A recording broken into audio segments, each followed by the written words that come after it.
Hello दोस्तों, स्वागत है आपको आपके अपने इंग्लिश चैनल पे, जहां आप इंग्लिश को बहुत आसानी से सीखेंगे। जब भी आप एक व्यक्ति से बातचीत करते हैं, आप एक कॉन्वर्सेशन पे लगे रहते हैं, तो आगे वाले व्यक्ति को थोड़ा सम्मान देना, थोड़े सम्मान के साथ आगे उनसे बात करना बहुत जरूरी है। तो जैसे आप देख सकते हैं कि आज का हमारा टॉपिक है पोलाइट इंग्लिश बोलना सीखे। क्या होता है पोलाइट? पोलाइट इंग्लिश क्या होता है? पोलाइट का पहले हम देखते हैं कि पोलाइट का मीनिंग क्या है।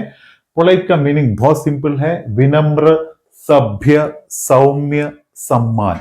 बिल्कुल इसी से आप इसको समझ सकते हैं। जहां आप विनम्र से बात करते हैं, सभ्य से बात करते हैं, सौम्य से बात करते हैं, सम्मान से बात करते हैं, इसी को ही पोलाइट कहते हैं। तो हम एक एग्जाम्पल देख लेते हैं। Example, he is a polite boy. इसका मीनिंग क्या होता है हिंदी में? वह एक विनम्र लड़का है। तो यही होता है पोलाइट वर्ड का मीनिंग। तो आप जब भी कोई भी लैंग्वेज यूज करते हैं, आपको हमेशा, अगर आप कुछ आपके एकदम करीबी दोस्तों से जब बात करते हैं, तो फिर ये पोलाइटनेस थोड़ा आप आगे पीछे कर सकते हैं। लेकिन आप जो आपके पेरेंट्स से, आपके टीचर्स से, आपके जो भी आपके सीनियर्स होते हैं, कहीं आप अगर जॉब करते हैं या फिर आप कोई बिजनेस करते हैं या फिर कल बिजनेस भी करेंगे तो आपके कस्टमर से, तो इस तरह के जो भी सोसाइटी के अंदर आप जिसी से भी आपका बातचीत होता है, तो आप मैक्सिमम पोलाइट वर्ड्स यूज करें। चले हम सबसे बेसिक कुछ पोलाइट वर्ड्स होते हैं जो कि बहुत बेसिक है, आपको इसमें से सारी आती होगी या कुछ तो जरूर आती होगी। तो सबसे बेसिक इंग्लिश पोलाइट वर्ड्स को हम सीखते हैं। उसमें सबसे पहला आता है प्लीज। ये हम बहुत जगह पे यूज करते हैं। उसका हिंदी का मतलब है कृपया। अगला है थैंक यू। थैंक यू का मतलब है धन्यवाद। अगला है एक्सक्यूज मी। एक्सक्यूज मी का मतलब है ध्यान दीजिए। अगला है सॉरी। सॉरी का मतलब है माफ कीजिए। तो ये जो चारों हैं, ये चारों इंग्लिश के बहुत बेसिक पोलाइट वर्ड्स हैं। ये सभी चीज जब आप यूज करते हैं, इसका मीनिंग ये होता है कि आप पोलाइटली आगे वाले व्यक्ति से कुछ हेल्प पूछते हैं या कुछ रिक्वेस्ट करते हैं या फिर नॉर्मल बातचीत आप करने के लेवल पे आप इसको यूज कर सकते हैं।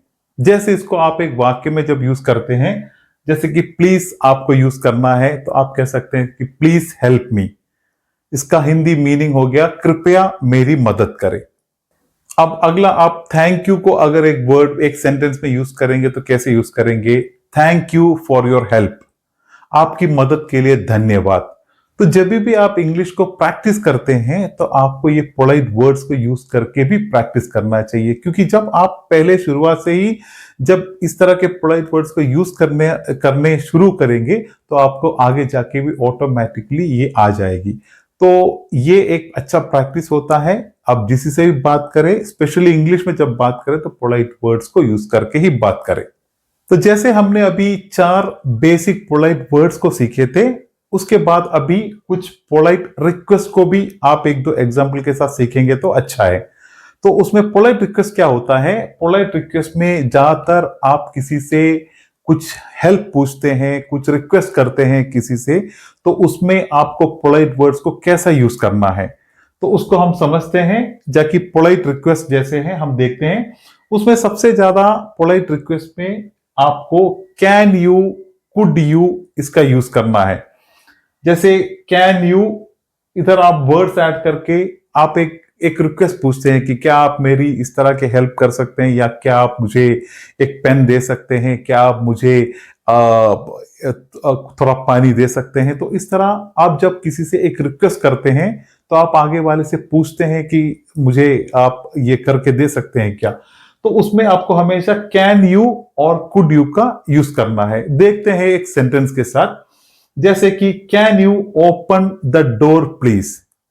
तो इसका मीनिंग है क्या आप कृपया दरवाजा खोल सकते हैं।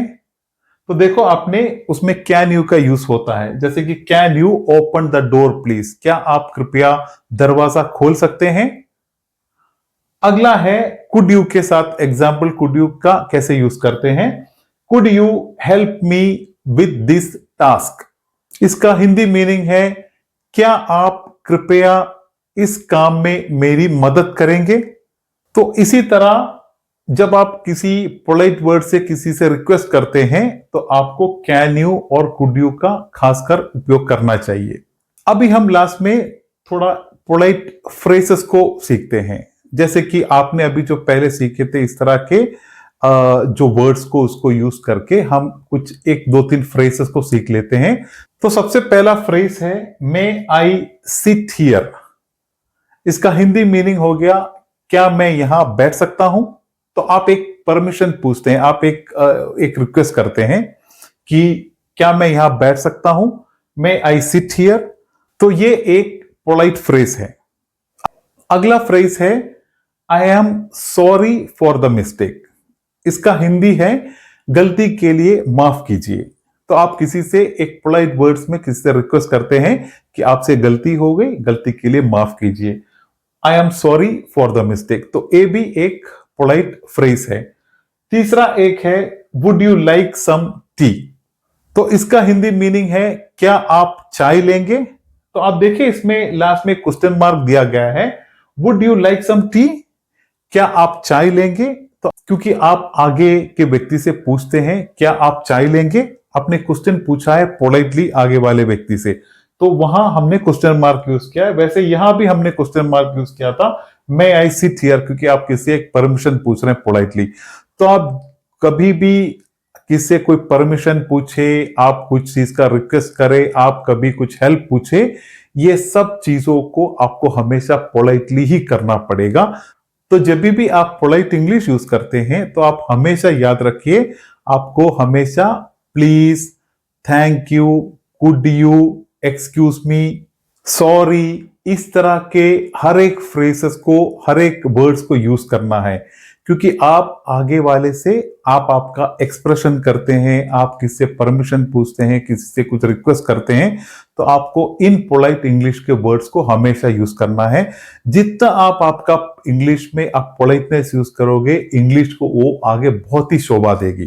क्योंकि कल जाके आप अगर एक जॉब के लिए एक जॉब इंटरव्यू पे जाओगे या फिर आप कहीं भी, आप किसी भी जगह पे कहीं घूमने जाओगे, ट्रैवल के लिए जाओगे, आप कहीं भी इंग्लिश को जब भी यूज करते हैं तो आप इस तरह के पोलाइट वर्ड्स को यूज करके देखें, आपका जो भी काम होगा वो थोड़ा और इजी हो जाएगा और आगे वाले व्यक्ति को आपकी एक संस्कार, आपका एक कल्चर बहुत अच्छी तरह आगे उनको भी उसके बारे में समझ आएगी।